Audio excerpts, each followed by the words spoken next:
नमस्कार, आप देख रहे हैं सुरभि सलोनी।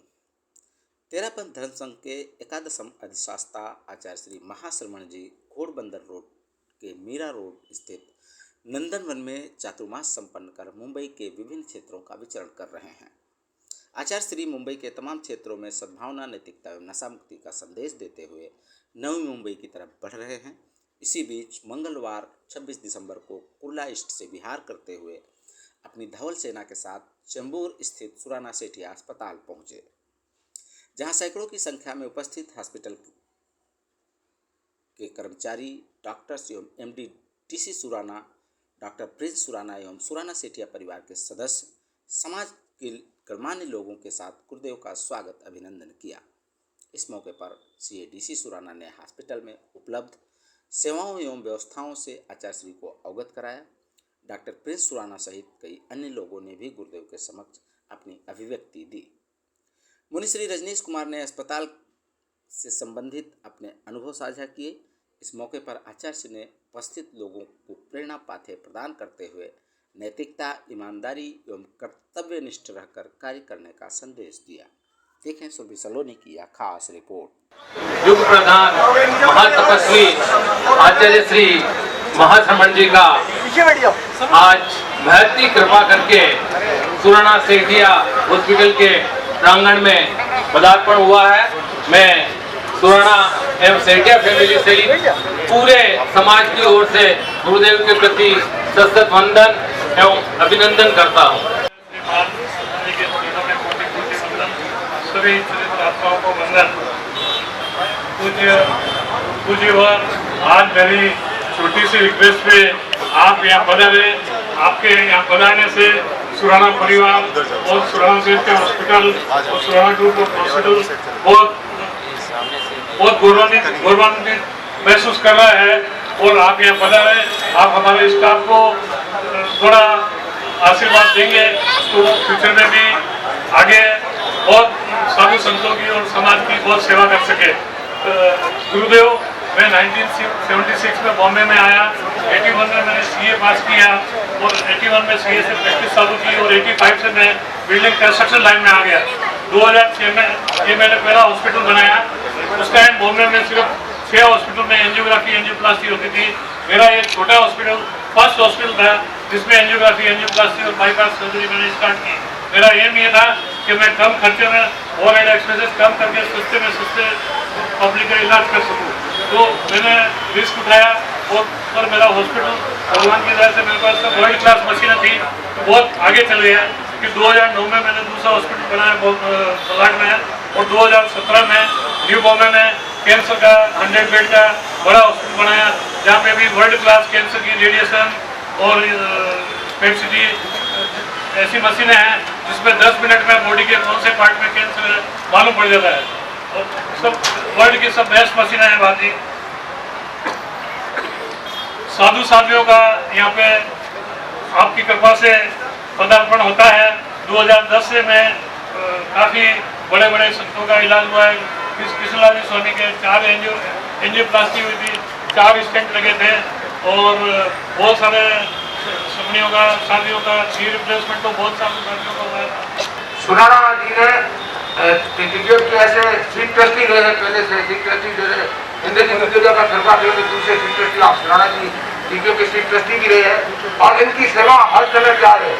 यदि कोई गरीब सेवापति परिवार और कहीं का भी होता है और सुराना जी के इनको रिक्वेस्ट करते हैं, सुराना जी इसका गरीब इलाज, गरीब परिवार है, इनका इलाज फ्री में करना है, तो वो तत्काल फ्री में कर देते थे और अभी भी करते। कभी कभी होता है तो टिकट के माध्यम से इनको भेजते हैं, वैसे तो ये तत्काल वो फ्री में इलाज भी कर देते हैं।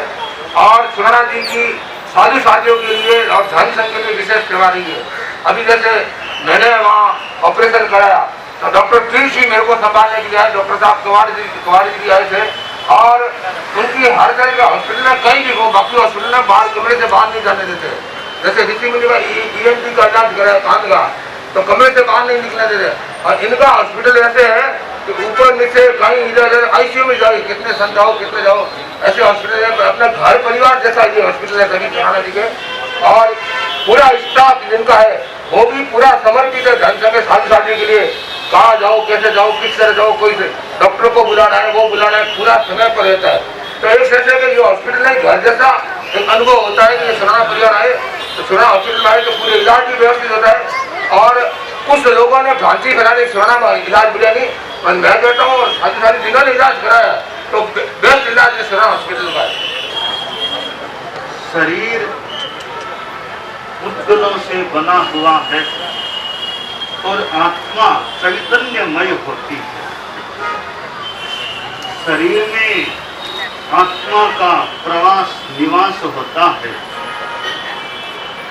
तो आत्मा में भी विकृतियां हो सकती हैं, होती हैं, और शरीर में भी विकृतियां हो सकती हैं।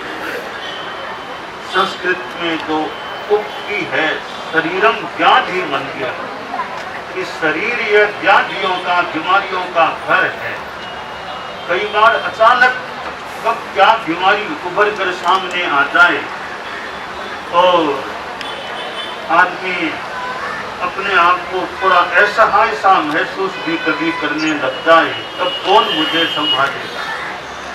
और बीमारी की अवस्था में डॉक्टर या चिकित्सा का उपक्रम यह एक थोड़ा आश्वासन होता है कि बीमारी हो गई है, हॉस्पिटल जाएं, डॉक्टरों को दिखाएं, इलाज कराएं, तो ठीक होने की कुछ आशा भी हो सकती है।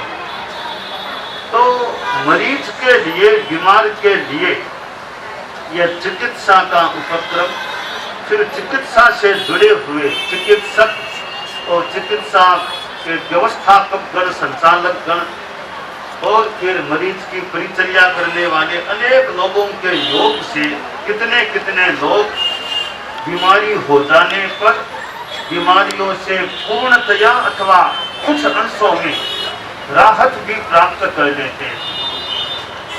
और कहीं कहीं क्योंकि यह आत्मा से भी कुछ जुड़ी हुई बात है, स्थिति ऐसी बन जाती है कि बाद में डॉक्टर भी एक तरह से अपने आप को असहाय कि अब आगे कोई उपाय नहीं है, तो डॉक्टर बहुत पुरुषार्थ प्रयत्न कर सकते हैं, कितनों को वे स्वास्थ्य का लाभ भी देने में निमित्त बनते होंगे। तो एक अंतिम स्थिति है, वहाँ डॉक्टर का भी बस नहीं चलता। जैसे मृत्यु दुनिया का नियम है, तो वो जब होनी है वहाँ डॉक्टर का पुरुषार्थ भी मानो काम नहीं करता, तो एक दिन आदमी चला जाता है।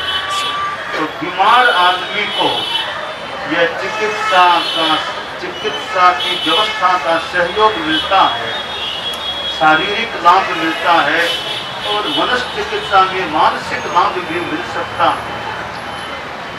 हम लोग धर्म और अध्यात्म से जुड़े हुए हैं, तो यह शारीरिक चिकित्सा है। इसी प्रकार या इससे कुछ मिलती जुलती आध्यात्मिक चिकित्सा की भी बात होती है। इस शरीर में तकलीफ होने पर भी आदमी का मनोबल अगर अच्छा रहे, मानसिक समाधि, चित्त में शांति रहे, तो बीमारी भी ज्यादा प्रभावित नहीं कर सकती, ज्यादा तकलीफ नहीं देती। अगर साथ में मनोबल कमजोर पड़ जाए, चित्त में अशांति हो जाए, तो एक और तो बीमारी का प्रकोप, एक और भीतरी अशांति का प्रकोप, मनोबल का अभाव, तो आदमी बहुत ज्यादा परेशान हो सकता है। धर्म और अध्यात्म के द्वारा यह एक मन आदमी का शांति में रहे, और यह इमोशनल जो भावात्मक बीमारियां हैं, 3 प्रकार की बीमारियां हो जाती हैं। फिजिकल डिजीज, ये जो शारीरिक बीमारियां, मेंटल डिजीज मानसिक बीमारी, और फिर इमोशनल डिजीज जो घृणा, द्वेष, ईर्ष्या, लालच आदि जो भीतर की विकृतियां हैं, ये भावात्मक बीमारियां हैं। अध्यात्म का शास्त्र है या अध्यात्म के जो साधक लोग हैं, उनका मुख्य काम है इमोशनल डिजीज को ठीक करना। और बताया तो यह गया है कि शरीर की बीमारी है, उसका भी मूल कारण इमोशनल डिजीज है। इमोशनल जो विकृतियां हैं, उनके कारण से शरीर में भी फिर तकलीफ हो जाती है। तो जो मूल जो कारण है बीमारियों का वो हमारे चेतना में, कार्बन शरीर में, यानी इमोशनल जो बीमारियां हैं, तो कर्म है, उन कर्मों के योग से आदमी बीमार पड़ता है। इसीलिए कर्मों का प्रबल वेग है, तो फिर डॉक्टर भी आखिर एक तरह से त्वरित हो जाता है और रोगी को उत्तर देकर के विदाई दे देता है। तो यह जो हमारे जीवन में शरीर और आत्मा है, शरीर की व्याधियों को भी दूर करना एक अपेक्षित होता है, क्योंकि आम आदमी को तो शरीर ठीक चाहिए, शरीर के आगे फिर गहरे में भावात्मक बीमारी की बात भी होती है।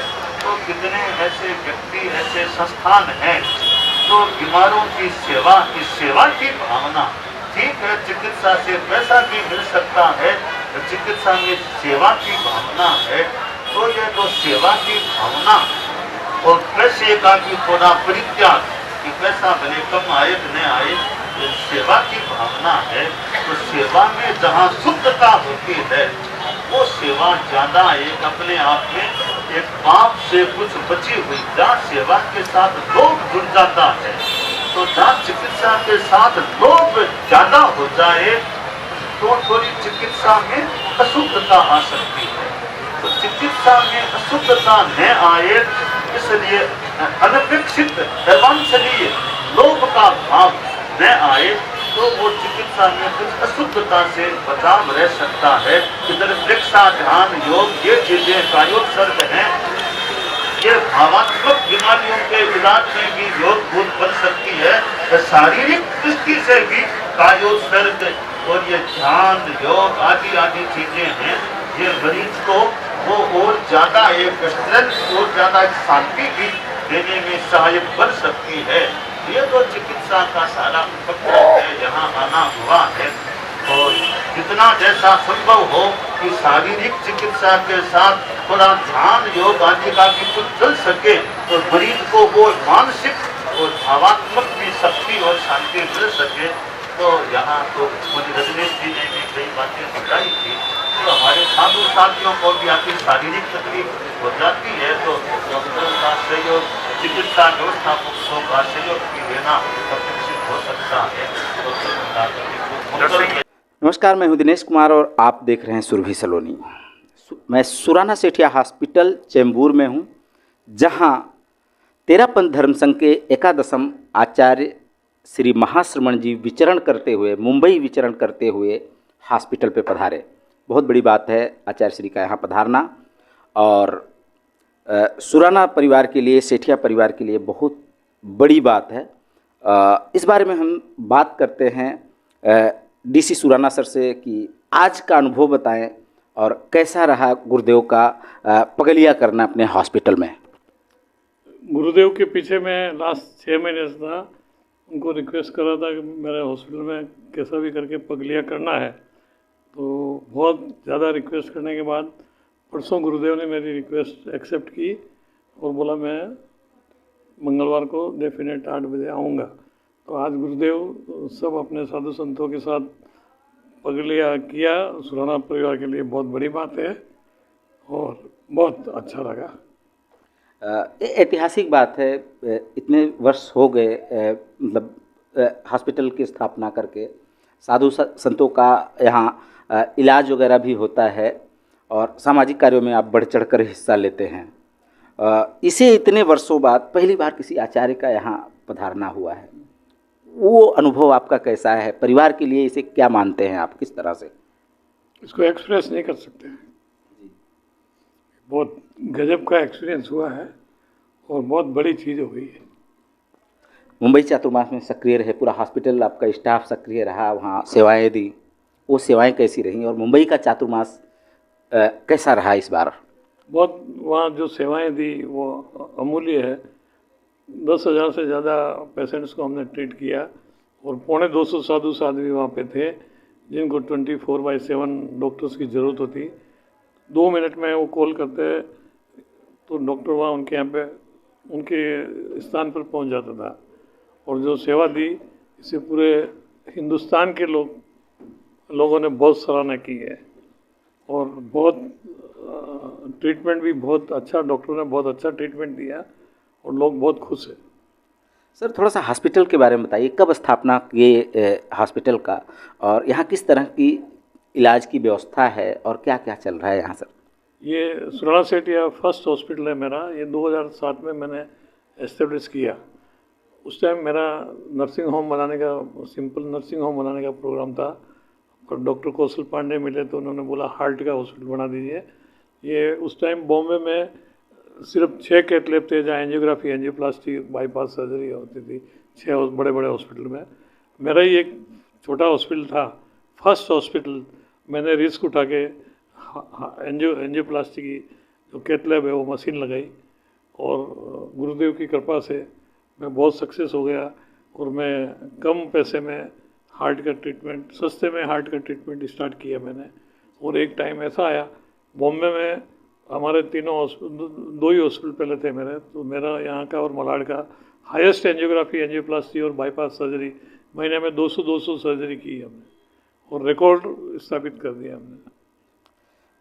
सर आप सीए हैं, आप कंस्ट्रक्शन की फील्ड में सक्रिय थे, दिमाग में कैसे आया कि हम हॉस्पिटल बनाएं और इधर सेवाएं दें? मेरा लड़का एमबीबीएस कर रहा था, 2006 में उसका 3rd ईयर था, और ये प्रॉपर्टी, हाँ मेरा रियल एस्टेट का बिजनेस रहा, तो ये प्रॉपर्टी मैंने खरीदी थी। ये सिर्फ बहुत सस्ते में 2.5 करोड़ में ये प्रॉपर्टी खरीदी थी मैंने। और वहाँ उस टाइम मंदी थी, अगर मैं रेजिडेंशियल बिल्डिंग बनाता तो 1.5 साल मेहनत करने के बाद मुझे 1-1.5 करोड़ रुपये मिलता था, तो वो मेरे लिए वर्थ नहीं था, बहुत कम था। तो मैंने इसको सोचा कि इसको हॉस्पिटल बना दूँ।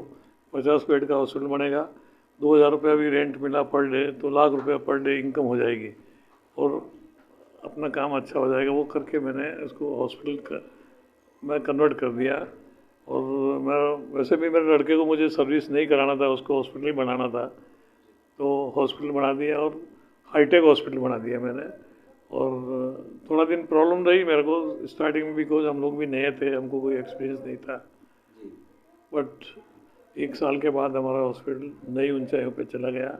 और आज बॉम्बे में 10 साल में मैंने 3 हॉस्पिटल बनाए हैं, जो कि रिकॉर्ड है। टाटा, बिरला, हिंदुजा को भी बहुत टाइम लगा दूसरा हॉस्पिटल बनाने में। हम लोग ने 10 साल में 3 हॉस्पिटल बनाए हैं, और आज हमारा हॉस्पिटल, सब हॉस्पिटल लोन फ्री है, कोई डेट नहीं है, और हम लोग सस्ते से सस्ते में इलाज कर पाते हैं, क्योंकि हमारे ओवरहेड एक्सपेंसेस बहुत कम है। सर आप इतनी सारी सेवाएं भी करते हैं, मुंबई ही नहीं पूरे देश में अगर प्राइवेट अस्पतालों की बात की जाए तो ये होता है कि वहाँ बहुत महंगा इलाज मिलता है, लेकिन आप सेवाएं भी करते हैं और लोगों की मदद भी करते हैं, कम सस्ते में भी इलाज कर देते हैं ज़रूरतमंद लोगों को। कैसे संभव हो पाता है सारी चीज़ें? मेरा ऐसा है कि मेरे को एक आदमी से पैसा नहीं कमाने का है, 4 आदमी से पैसा, मेरे को 1 लाख रुपया कमाना है, तो ऐसा नहीं है कि मुझे भी पैसा नहीं कमाना, पैसा कमाना है, और मैं एक आदमी से 1 लाख रुपया कमाने के बजाय 4 आदमी से 1 लाख रुपया कमाने की सोचता हूँ। तो सस्ते में 4 आदमी का इलाज कर दो, आपको शाम तक लाख रुपया मिल जाएगा। तो मेरा ये एम है कि कम से कम पैसे में इलाज करो, हॉस्पिटल को फुल रखो, और ओवरहेड एक्सपेंसेस कम करो, और सस्ते में इलाज करो। तो हॉस्पिटल फुल रहेगा, हॉस्पिटल खाली रहेगा तो वैसे ही एक्सपेंसेस लगेंगे, तो हॉस्पिटल फुल रहेगा तो ओवरहेड एक्सपेंसेस प्रोपोर्शनेटली कम हो जाते हैं और अपन सस्ते में कर पाते हैं। और दूसरा, जो भी मेडिसिन वगैरह है हम एडवांस पेमेंट दे के लेते हैं, तो सब नेगोशिएट करते हैं, सस्ते में लेते हैं। और डॉक्टरों का भी चार्ज उनसे रिजनेबल चार्ज में करवाते हैं। कोई गरीब पेशेंट आता है तो डॉक्टर को भी बोलते हैं फ्री करो, हम भी फ्री करने का ट्राई करते हैं। इतनी सारी चीज़ें हासिल कर ली है, बेटा, बहू, परिवार सब व्यवस्थित हैं, अंत में जीवन का मुख्य लक्ष्य आपका अब क्या है? अभी लक्ष्य पूरा हो गया मतलब मैं आज ये शून्य से शिखर तक पहुंच गया हूं। अभी मेरे जो भी लक्ष्य थे अभी सब कुछ हो गए हैं। सब मेरे 2 ग्रैंडसन्स हैं और लड़की की भी अच्छी जगह पे है, कोई तकलीफ नहीं है। बहुत बहुत धन्यवाद सर हमसे बात करने के लिए, आभार आपका।